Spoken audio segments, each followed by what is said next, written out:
So hello everybody and welcome back to my channel. And with this we have completed 2 days of sketching tutorials. And in 2 days we have covered how to hold a pencil, different grades of pencil, and different hatching techniques. Okay, and it's now time to move to the third day. And the third day of the in this third day of tutorials, I will talk about two tools. One is the paper stump and the one is the brush, and we will be using these two tools going forward now. And primarily both of these two things are used for smoothing out the areas or toning down the areas. Okay, and there is a difference between the brush and the stump, and we need to see what is the best time or to use these two things. Okay, so to make you understand, what I've done is I've created two boxes parallel to each other, and I will put some shades in both these boxes, and then I will use a brush and a paper stump, and you will get to see, or you will see the difference between both the tools. So with that, I will start with simply shading the boxes.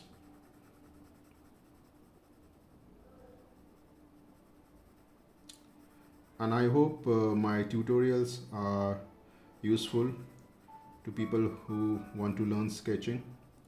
And if you're finding it useful, please subscribe to my channel. And I want all of you to practice this and see it yourself. Okay, the difference between the brush and a paper stump. You need to see and realize yourself the what visible difference these tools brings out. Okay, so don't undo it yourself. Okay, and you don't have to create these boxes any, just shade out. Okay, and also I'm using a simple print paper. Okay, I'm not using any high grade paper. As I told you, right, that we are practicing right now, and we'll be doing a lot of rough work, so no need to waste money on high grade paper. You can definitely use them as you progress ahead.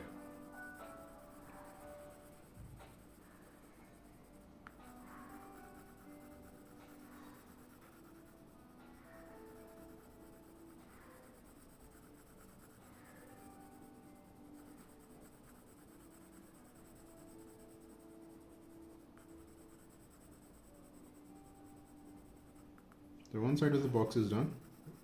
Let's move to the other side of the box.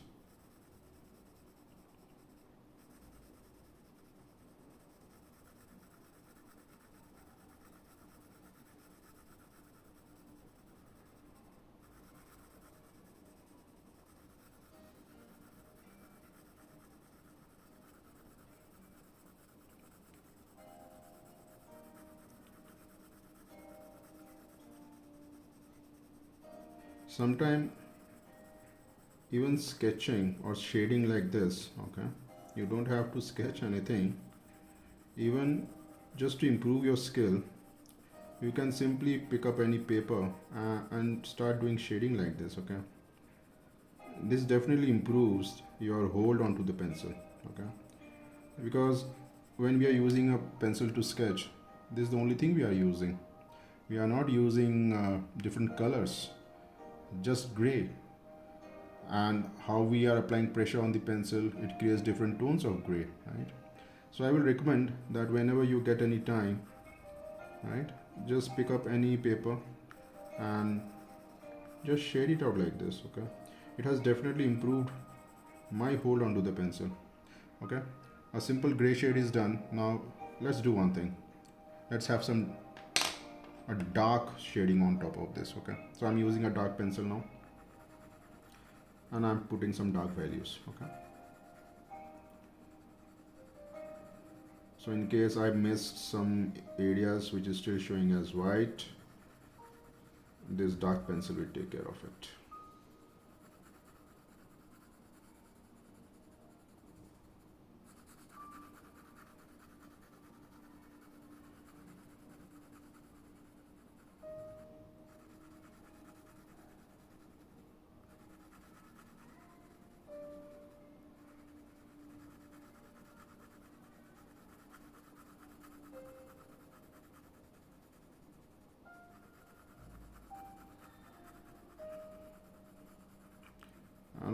shade, or I do sketching or painting or play my violin or even cooking, I like to have some sort of music in the background. It helps me a lot. I'm sure it helps everybody. And it helped me to concentrate. Okay. Now the shading is done. Okay. Now let's use a brush. You can use any brush, flat brush, or even a brush like this. Okay. And let's see.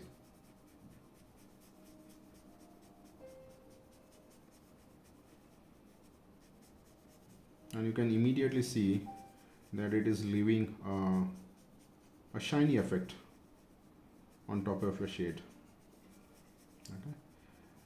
The more you do, more shiny it becomes. That is another trick.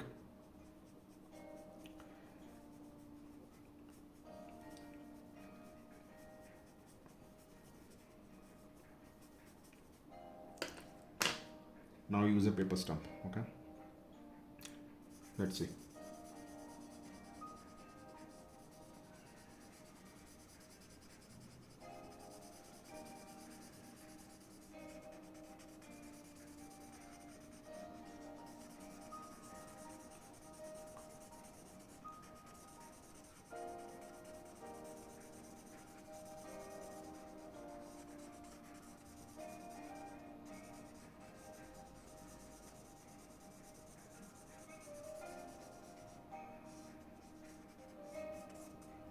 Okay. I hope all of you can simply or clearly see the difference between a brush and a stump. It is more shiny compared to the stump. Okay. Stump is more little bit darker compared to the brush. The reason here is when we use a brush, we are not applying any pressure. It's just simply floating on the paper. Okay. It's simply floating on the paper. It's just touching the paper. Okay. And when we use a stump, we have to apply some sort of pressure on the paper to get the desired effect. Okay. So it leaves some darker kind of I would say image on the paper, and so it is very good if you want to give a shadowy effect. Okay, that's the difference. Brush will leave a shiny effect, it will leave a shadowy effect, and it depends on the sketch, what sketch you are doing. If you need a shiny effect, use a brush. If you need a shadowy effect, use a stump. So it's all based on your judgment as you move ahead, okay, with your sketching. So with this, we are coming to the end of the tutorial video, and I hope you find it very useful. And so keep practicing this. Okay, use any rough paper and do this and see the difference yourself. And please subscribe to my channel so that I can keep on creating these tutorial videos for all of you. Thank you very much, and subscribe to my channel. Thank you.